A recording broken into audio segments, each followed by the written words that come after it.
Hello, everyone. Welcome back to the Display Lamp podcast. I'm your host, Ollie, Now you're the host, Joey. and today we're going to be taking you through aviation news and events, air shows, and airshow aircraft announcements. So, first up, as promised, we're going to be talking about the Iranian war a bit more and all the news that's come out in the last week or so. It's good for us to say that we don't have all the news. A lot of it is undisclosed from both sides. So we will just try and give you as much as we can. We have got a lot from various places like Twitter and TikTok. So Joey gets most of his from Twitter, and I get some of mine from like Aaron Rains, like I said before, on TikTok, and all these other aviation news creators. So we're going to start off with three B-1B bombers that had to divert to Germany because of foggy weather at RAF Fairford. So they were just returning from Operation Epic Fury. So that's what the operation name has been released by Donald Trump. So they were coming back, but because it's UK weather, terrible, and they had to stop off at Germany with one declaring an emergency, which is undisclosed again. Um, but it did notify ATC that had hung ordnance. So, Joey, do you want to take us through a bit about the history of B-1 bombers in the UK? Yeah, so we don't get them here often. We mostly get them at RIAT. That's like the only time we ever see them. Although every few years they do come over here for some training. That is bomber training. But it's not very frequent. It's every few years, and seeing them here for such a long duration of time as we probably will see them for, it's very unusual and will only happen like very rarely. Yeah, and speaking of training in the UK, actually, some F-22s have been training in the UK. Joey has a little bit more information about that. He was the one who sent over the news source. But yeah, so some of them that went to Lakenheath and never left to the Middle East, they've been doing training in the UK, and there's a few pictures that we'll find and put up on screen now from RAF Lakenheath. So Joey, do you want to talk us a little bit through about that? Yeah, we had many F-22s, something in the order of like 20 plus, and but they do not need all of them in the Middle East right now. They haven't even utilized any in the war at the minute, at least publicly. But they still have a lot at RAF Lakenheath, and they're doing trainings every so often. Someone caught some pictures of a four-ship training. We'll put that up on screen. But they do every few days, and it's very rare to see them. We only ever see them if they need to stop off somewhere really far away from America, and they have to stop off here on the way. We never see them for a long duration of time like now. This is one of the first times, if not the first time, we have had them doing training here for a long duration of time, well, longer than just a stop off. Yeah, and I think that again, that's awesome. We don't get F-22s over here very often, especially doing training, like Joe just said. And everyone wants them at RAF Fairford for RIAT, like the Royal International Air Tattoo. Unfortunately, that's not happening this year, and the last time that happened was 2016, I think it was. Um, but yeah, so it's awesome that you get to see them for such a prolonged period of time, no matter sort of the situation, because it's such a cool aircraft, and it's awesome just to see them over here, especially in the large quantity. So there's about 12 in the Middle East and about 8 left here. So it's pretty awesome to see those aircraft. The next news segment, though, as we spoke about last week, three F-15s got shot down by a Kuwaiti F-18, and obviously this is a shame that this has happened in the first place. But again, when you're trying to defend your airspace and you're all alone, any threat you sort of see on your radar, you're probably going to go after. However, there is some speculation out there that might not be true, might be true that it was deliberate, but again, there's no credible news sources reporting this. It's just sort of speculation that's come about on places like Twitter. Something important to note is one of the F-15s has been identified as 327 from RAF Lakenheath. We'll put a picture up on screen now that I took last year. Unfortunately, I didn't get many good pictures of it. I wish I got lots of pictures of it, but hindsight. Something also in the Iran news, three B-52s have touched down in RAF Fairford after Keir Starmer removed the ban on US bombers operating from UK air bases. Also on the Iran news, there is still a decent chunk, even though we missed a lot because both sides are not letting a lot of information get out, is the pictures of F-14s being destroyed in Iran have surfaced. There is not many of these left, and it's very likely that there is no more left, although no one can confirm that at the minute. There might still be a few left, but no one knows. That it's very likely that they will have got rid of all of them. which is very unfortunate. It's one of the most famous fighter jets, obviously being featured in Top Gun. That's where it got a lot of its popularity, and it keeps its popularity as one of the most popular fighter jets. It's truly one of a kind, and it's sad to see them going.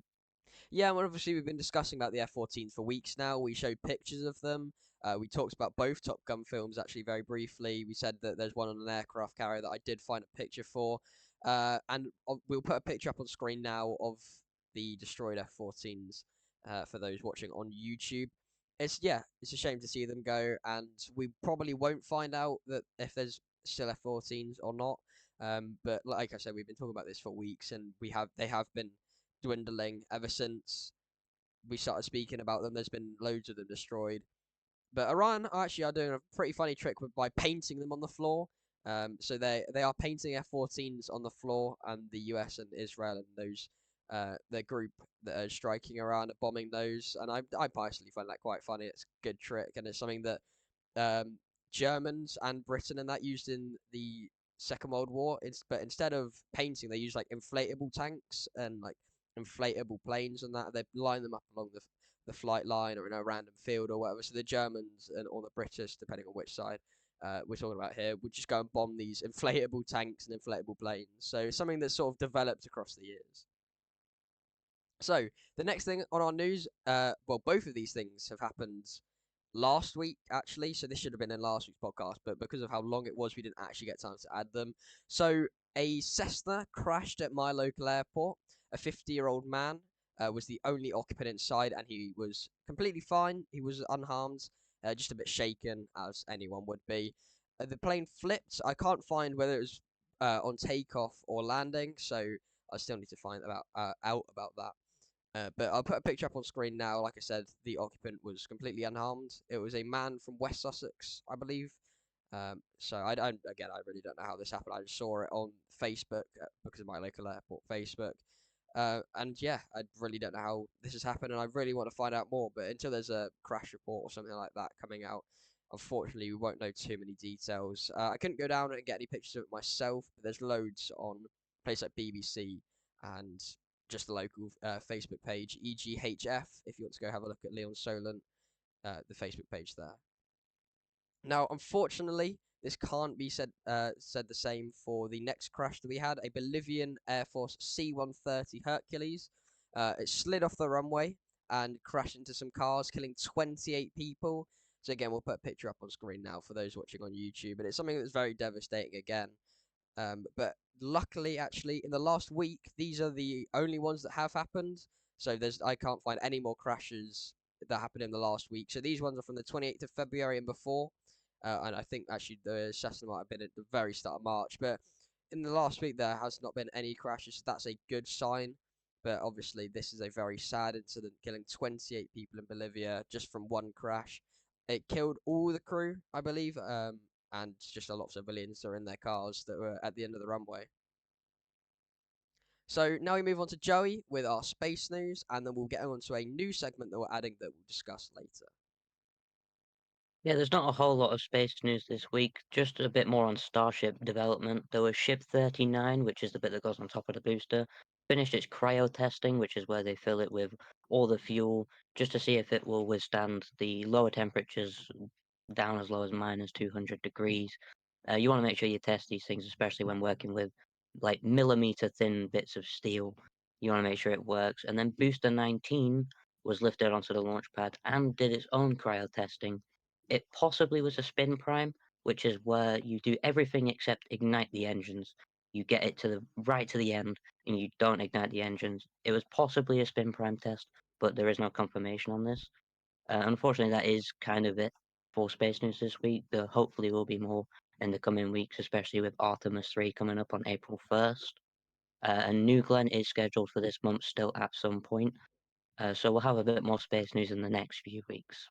Yeah, so Joey, our space expert, he keeps up to date and with tabs with all the space news, and unfortunately, there isn't too much this week. So over the last few weeks, there's been a lot of talk about Artemis and New Glenn and things like that, and Starship. However, like Joey said, there's not that much to cover this week, unfortunately. So we'll get back to the space news segment as much as we can when there is more space news to talk about. But it's been a quite an active week for space news. I do have to agree. So our new segment is a severe weather segment. So me and Joe have been quite interested in things like severe weather and tornadoes since we were children. I used to be scared of them when I was a kid, but obviously I've grown up to love them and really want to research them. Unfortunately, we don't live in America, although technically we do get more tornadoes per square kilometer or something like that. But obviously the Americans get all the stronger ones, the more sort of interesting ones. We have had an EF4 in Birmingham here before, but I think that's about the only one that's on record of being an EF4. But the first tornado that we want to talk about is the Union City EF3 that happened on the 6th of March, 2026. It was very destructive, and it has been given an EF3 rating. We'll put a picture of the damage up on screen. So it's completely slabbed some of the houses, which we're just sort of waiting to see how well built these homes were. So basically, the enhanced Fujita scale works on damage rather than actual wind speed. So basically, they sort of judge how much the wind speeds would have been based on the damage it's caused. So Joey will probably be able to talk to you about that in a minute.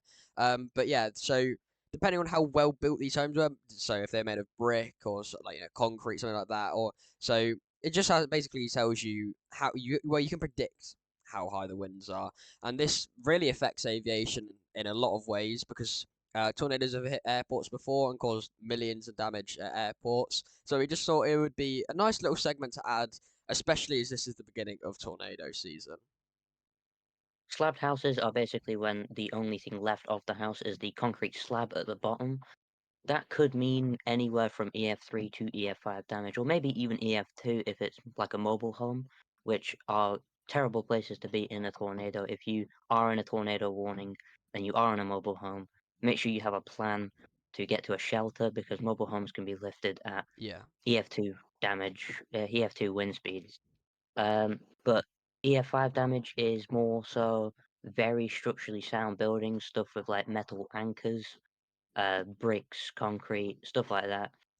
Although the houses in Union City did look more like lakeside houses, which typically aren't built for EF5 strength winds. But that wasn't the only outbreak or sort of outbreak that happened over the last week. There was also yesterday, as of recording this, a quite a major outbreak in the sort of northeast side of America. There was a wedge tornado, which is when the tornado is wider than it is tall, which typically is around a few hundred meters or so. This happened in Knox, Indiana.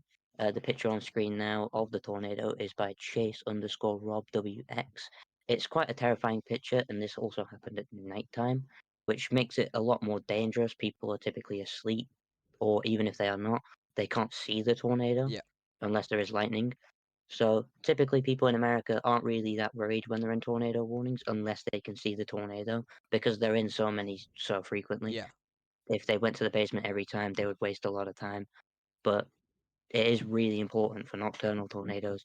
You do keep an eye on your radar, you do keep an eye on the weather, and yeah, live streamers like Ollie mentioned, there's Ryan Hall Yole. He does great weather coverage. There's a lot of storm chasers out there. It's becoming a problem with just how many storm chasers there are. There is a phenomenon called chaser convergence, which is where all the storm chasers gather at one place while yeah, they wait for tornadoes. And it's become a really serious problem over the last few years as media has become a lot more common around tornadoes. Storm chasing has become a very popular thing, especially in America. It's becoming a bit of a problem, but it's quite amusing to see these pictures of 50 or so storm chasers all at these petrol stations, all waiting for the same stall. It's quite amusing, in my opinion. But that wasn't the only tornado that happened. There was also I'm going to mispronounce this, but Kankakee and Aroma Park, Illinois tornado. That was also yesterday. There'll be pictures of the damage on screen. It was quite a bad tornado. I do just want to And quickly point usually, out though that so Joey, obviously you were talking about how people only worry if they're in if they can see the tornado or they can actually see a tornado on the ground. But I do just want to sort of mention for our American viewers if so obviously you'll probably be listening out for storm sirens as well, so you know how they always go off like tornado sirens and stuff like that. Don't always rely on them because A, you might not be able to hear them depending on where you are. B, sometimes they don't work. So there was an incident with a tornado a few days ago. I can't remember the exact date. I'll try and find that out, put it up on screen if I can find it. Where tornado sirens didn't go off, but there was a large confirmed tornado on the ground, and I think that you need to be safe anyway. You need to keep, weather radios with you just so you can listen onto what scanners. Sorry, wait, so you can just listen to what's going on.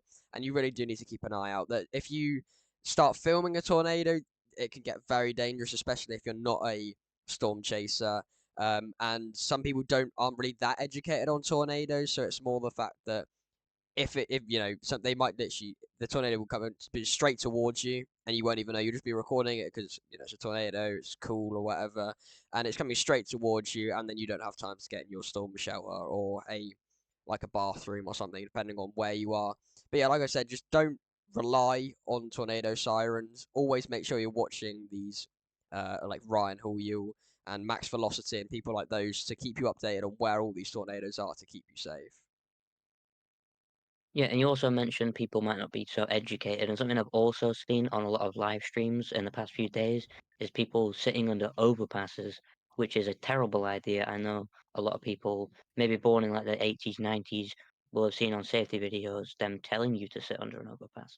But it actually creates sort of a wind tunnel effect and amplifies the wind speed, makes it a lot worse for you and all the cars stuck behind you that can't get past. It just makes it a whole lot worse. And something else that also happened in the last day was the possible world record hail. This was 8 inches wide. Unconfirmed at the minute because all we have is a picture on Twitter and a guy saying, "Look at this hail I found." But it is a very big piece of hail. I'm sure we'll put the picture up on screen now. It is a good contender for the world record, and even just looking at the other pieces of hail from yesterday, the state record for Illinois has been broken several times in the last 24 hours. It's quite something, some dangerous hail. So you don't want to get your car hit. A lot of cars have been destroyed, a lot of windshields especially. So, be careful, watch your head. Yeah, and obviously, as this is an aviation podcast, we are now going to move swiftly on to part two, which is the main topic of this podcast today. So we'll get on to that. So, part two of our podcast this week is focused on RAF/US Air Force Lakenheath. This is based near Mildenhall in Suffolk, England. So those two bases are put together. Mildenhall is used for tankers and like C-17s, Ospreys, those sort of things. And Lakenheath is used for the 48th Fighter Wing, also known as the Liberty Wing, which consists of 48th Operations Group, 48th Operations Support Squadron, and then the 492nd Fighter Squadron, which is F-15 Strike Eagles, the 493rd Fighter Squadron, which is F-35A Lightning IIs, 494th Fighter Squadron, which is F-15E Strike Eagles again, and then the 495th is the F-35A Lightning IIs once again. So, like I said, there's quite a few US Air Force bases in the UK. Mildenhall and Lakenheath put together. We'll do a separate episode about both of those. We'll probably do an episode about REAP for RFF, and then when we talk about heavy tankers and things like that, like bombers again, we'll put that into a Mildenhall episode. Yeah, it is also important to note that it is a Royal Air Force station, hence RAF Lakenheath, but it has been used by the US Air Force since 1948, and it primarily hosts, as Ollie said, F-35s and F-15s, although right now F-22s as well. It was built in the 1940s, and it was used in 1941 to 1944 by the Royal Air Force, and it now, since 1948, has been used by the US Air Force.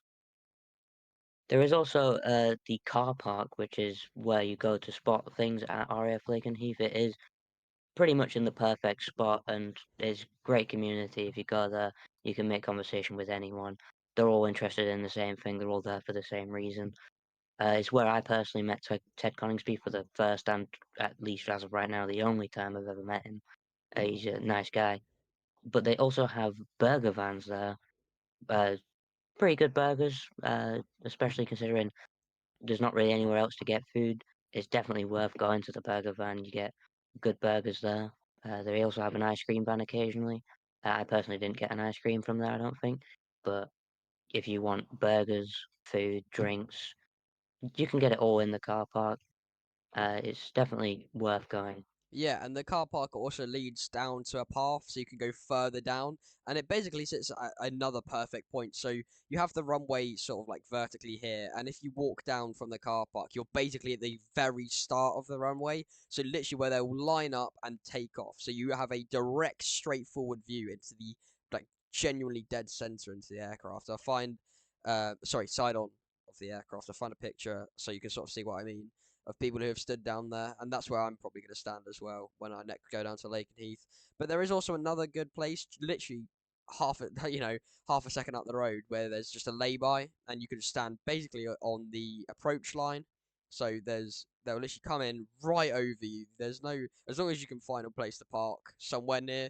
I'm sure you can walk up to that even if the lay-by's full. If you just park at the car park, and it's genuinely one of the best places to get pictures as they come in directly above you, especially for people with smaller lenses. I mean, I personally have a medium sized lens, a 100 to 400, as the time of the recording. But people sometimes might only have 70mm lenses or even smaller or somewhere around that. And it's good for them because sometimes when you're in the car park, especially if you're a bit further back, if people are all along the fence, you can't get that great of photos if you have not a bad camera setup, but sort of a beginner starter setup, like I used to have when I went there the first time. Or if you're just going there to go plane spotting, you got so many different places to choose from. If you have any questions to ask, you can ask people.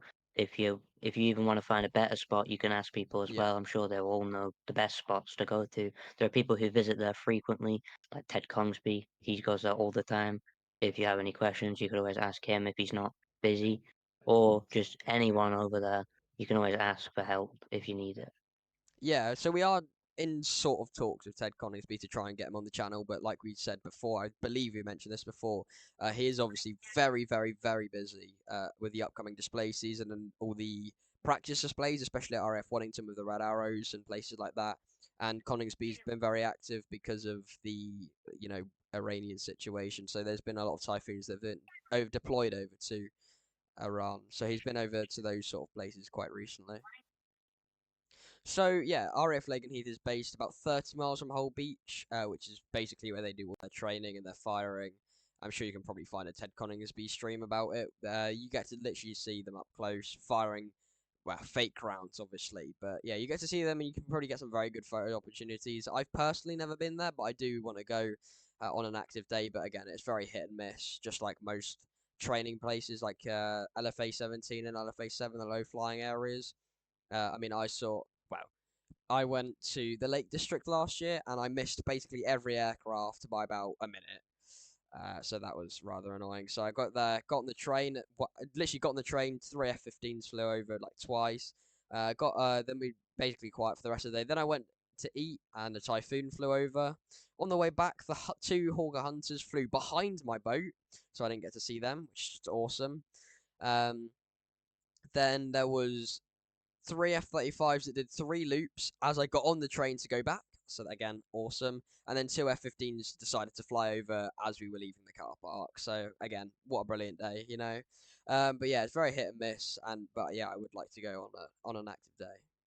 So, as we move on to the long awaited part 3 of the podcast, which I'll take off Thursdays for this week, RIAT has the biggest announcement so far with 4 confirmed static aircraft, with 3 being propeller aircraft and 1 being a jet fighter. And me and Joey are going to talk you through them one by one.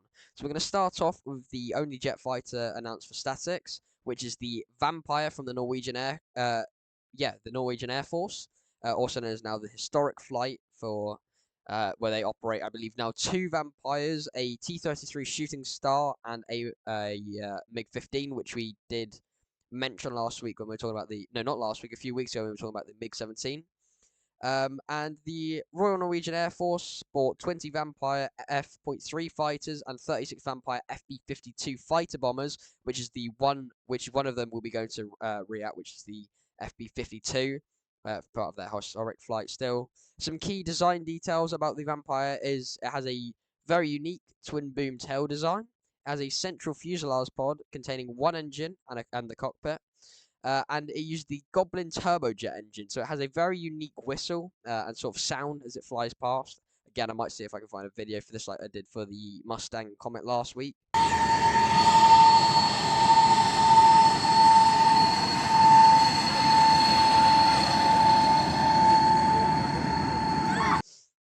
And the twin boom layout allowed a short jet exhaust path, improving the engine efficiency and the thrust. So it has basically a pretty small engine and then a very basically long exhaust, and it just gives it a much efficient more engine. And we talked a lot about that when we talked about the Turbo Firecat, about efficiency and how like turboprops improve the efficiency of an aircraft.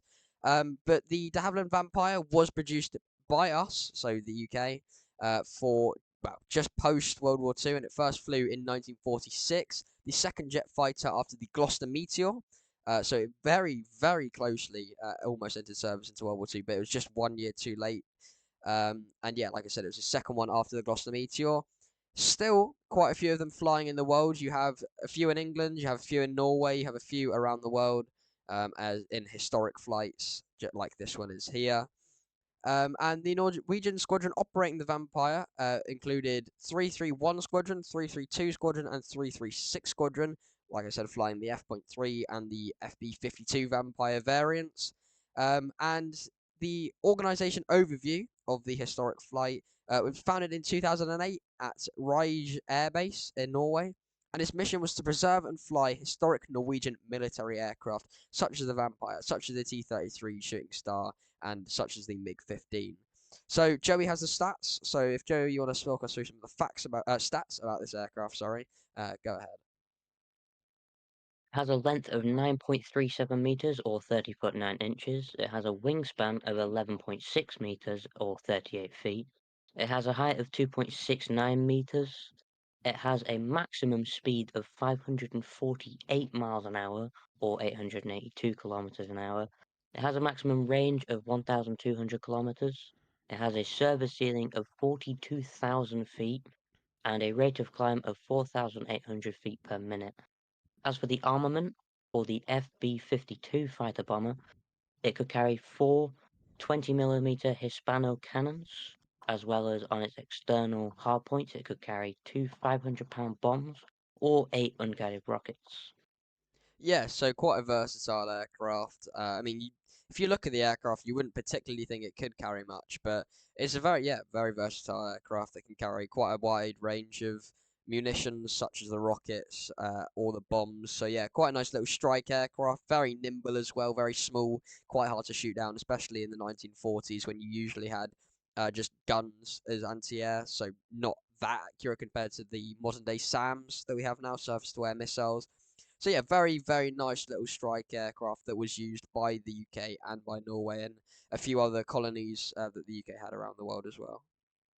Moving on to the next aircraft for the statics is the F4U-5NL Corsair, which was a night fighter and winterized variant of the F4U-5, built by Chance Boat, I'm probably mispronouncing that.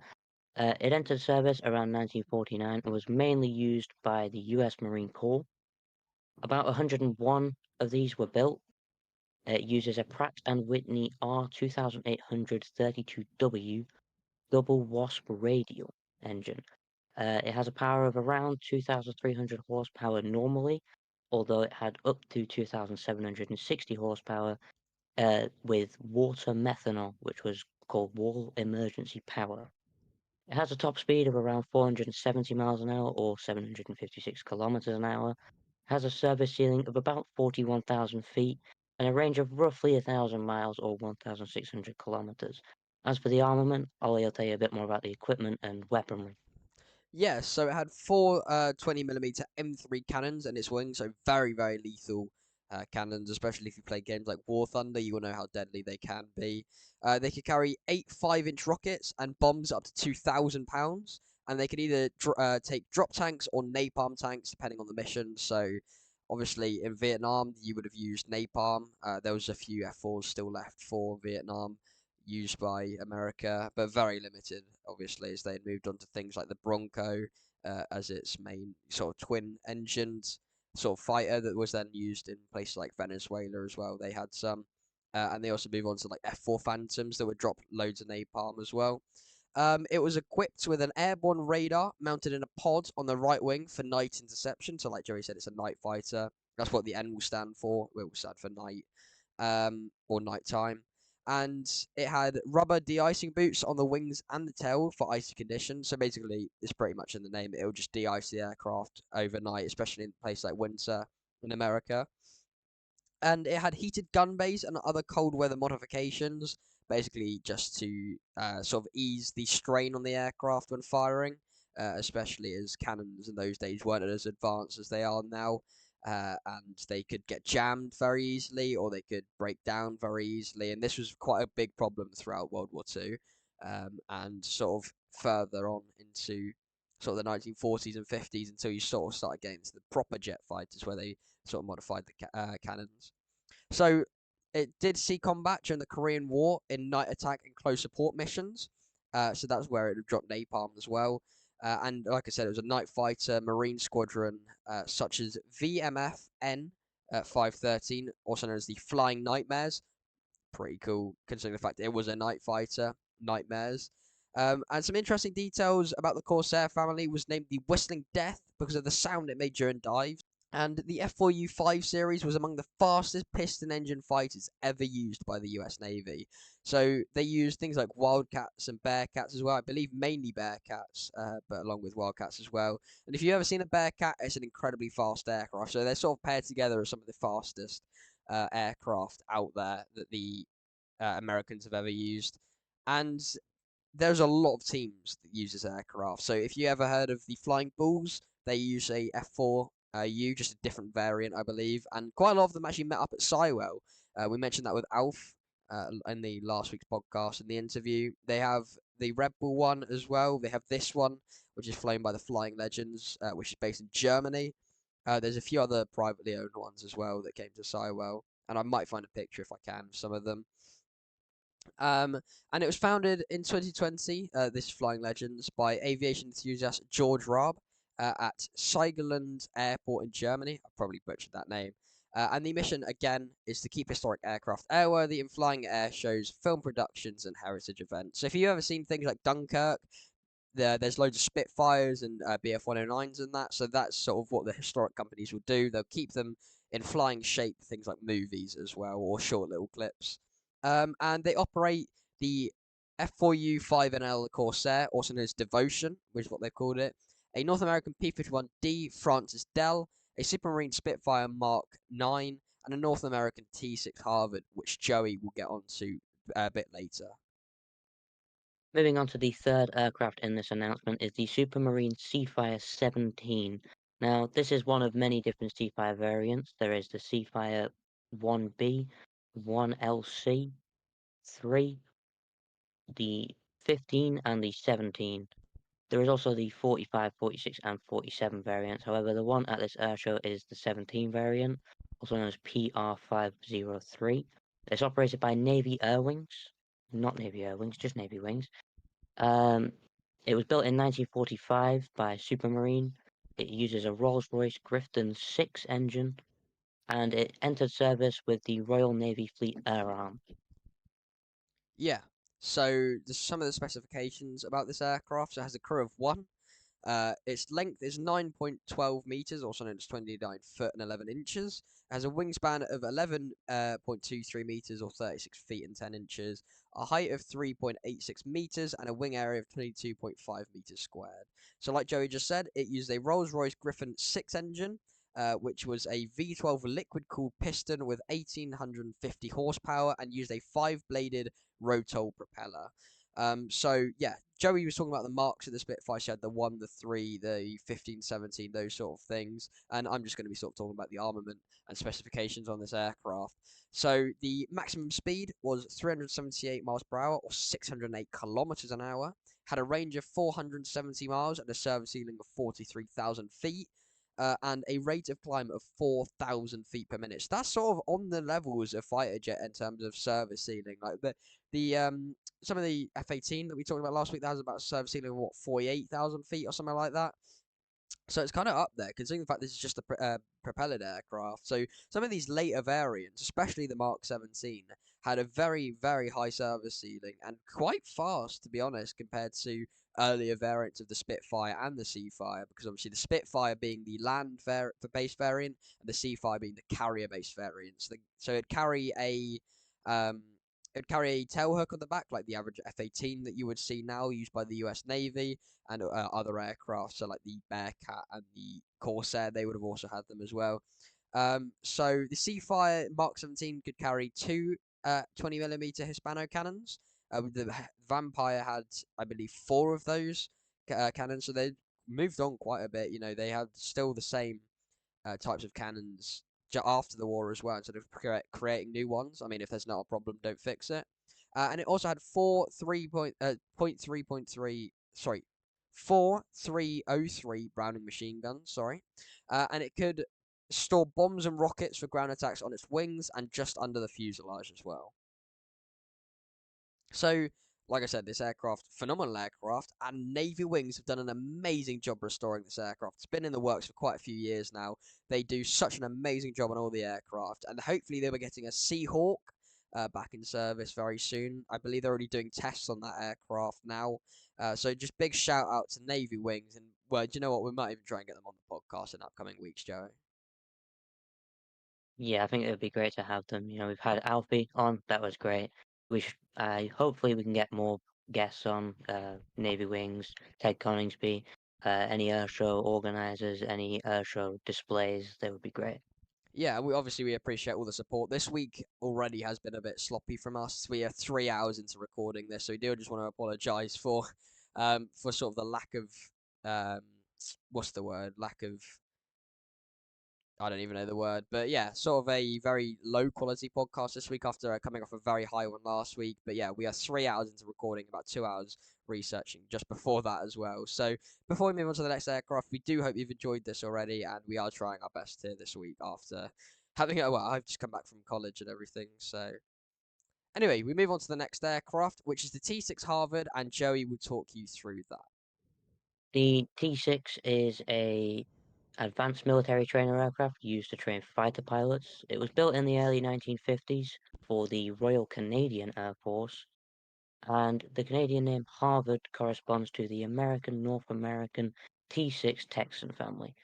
There were about 270 of these aircraft built. They were manufactured by Canada Car and Foundry under license, and they were made between the years 1951 and 1953, so not long for production.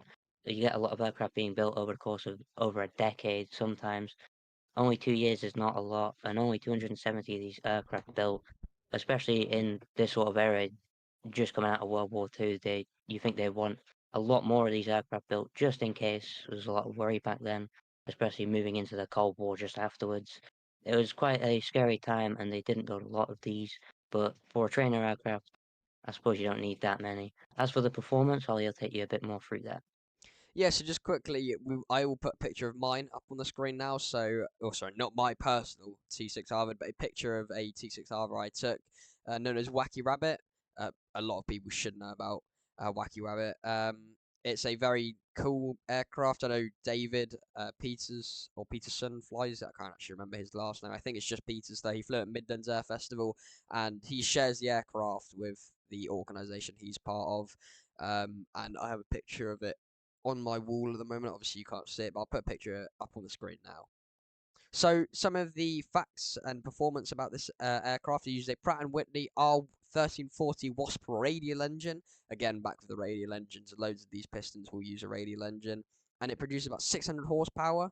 And it has a top speed of 208 mile an hour. That's about 150, 160 mile an hour difference between that and the Seafire. So lots of variation between all these aircraft that we're talking about. It has a range of 750 miles, also known as 1,200 kilometers, and a service ceiling of 24,000 feet. So that's 20,000 feet lower than the Seafire. So again, you can see the difference between in the comparison between these aircraft. And yeah, Joey said it was used as a trainer aircraft in things like formation flying, instrument flying, gunnery practice, and basic aerobatics. So it's quite an aerobatic aircraft. It looked quite big, and it's very loud, and it's quite slow. But yeah, it was used for aerobatic training, and it's sort of in comparison with the Stearman as well. They use a very similar engine, and they're both very loud aircraft. So some of the design features of this aircraft, it was a two-seater tandem cockpit. So basically, you could have two sticks, so both the the instructor and the student can both control the aircraft. Had a retractable landing gear, which is completely different to things like the Chipmunk that is based at RAF Coningsby. They have two of them as part of the BBMF. That did not have a retractable landing gear, so that has a fixed landing gear. But the Harvard could pull up its landing gear. Same with the Texan as well. Like Joey said, they're both part of the same family. It had a very large radial engine that gives the aircraft its distinctive sound, like I just mentioned. And beside the Royal Air Force, many surplus Harvard 4s were later used by the German Air Force, also known as Luftwaffe, and civilian warbird operators and airshow teams. So used quite a lot there. Like Joe said, there's quite a few of them built, and there's still a lot of them flying. They're quite an easy aircraft to maintain, to be fair, as they're trainer aircraft. They were sort of meant to be easy to fix, so they could get them back up quite fast. So our last confirmation for this week is from Midlands about Team Raven. We have mentioned them so many times. We're not going to get into too much detail about them. Obviously, they use the RV-8 aircraft that we have mentioned from the Firebirds and other various comparisons. And we've talked through them in detail. So we're not going to mention too much about Team Raven, other than they have been confirmed for Midlands. We'll put another picture up on them on the screen right now, I'm sure. And we'll put pictures up for the rest of the aircraft we have just announced. But with Take Up Thursday coming up tomorrow, so we're recording this on Wednesday the 11th. We'll have a lot more aircraft to take you through next week. So we really do hope you've enjoyed this podcast this week. I know, like I said, it's been a bit sloppy. Some people might disagree, but I personally think, and I'm sure Joey agrees, that it has not been to the highest product Yeah. that we could have this week. But just because now we're at hour 4 of recording and about hour 5 if you include researching as well. So just before we completely end this and with our outro, we're just going to wrap up what we've talked about in this podcast just for a little overview. So we spoke about the Iran war in as much news as we could possibly find. So the F-14 literally came in about 5 minutes before we started recording this podcast, hence why that bit's a little bit rushed, literally because we didn't have time at all to research it. I saw it 5 minutes before we started recording and added it to the list of news. We also spoke about the B-52s and B-1s at Fairford. And hopefully we will do an episode on Fairford at RIAT. Well, a bit more detail coming up. We also spoke about the Cessna that crashed at my local airport. And Joey, you have obviously your space bit. Yeah, we talked about Ship 39 cryo testing, Booster 19 cryo testing. I'm sure we'll put a picture up on screen of Booster 19. It doesn't have all its engines yet, but hopefully it will. We also did our new weather segment. We talked about the tornado on the 6th and the tornado on the 10th. We couldn't talk about every tornado, as in outbreaks there are in the dozens of tornadoes. Not all of them hit anything, but we talked about the major ones. We also talked about takeoff Thursdays. Yep, exactly, with our 4 static aircraft for RIAT and our 1 for Midlands. But yeah, just quickly with severe weather, we probably will only make it a 5-minute segment at max, obviously, because this is a aviation podcast. It's just sort of something that disrupts aviation, and we thought it might be good just to add a little section just to update people on that. And obviously it was a bit longer this time, but that's fine. So yeah, we spoke about the Vampire, the Harvard, the Corsair, and the Seafire, and Team Raven. And that basically wraps up the podcast for this week. So we hope you enjoyed the videos and pictures that we added. We hope you enjoyed everything else that we put into this podcast. So we'll go to the outro now. So we do hope you've enjoyed. Make sure you check out our merch as well. We have the cup here as well and everything. And our brand new wristbands with our our name on it, the display line. So yeah, we hope you enjoyed. We'll try and get a lot higher quality for next week. And well, we'll see you next week. Take care, everybody.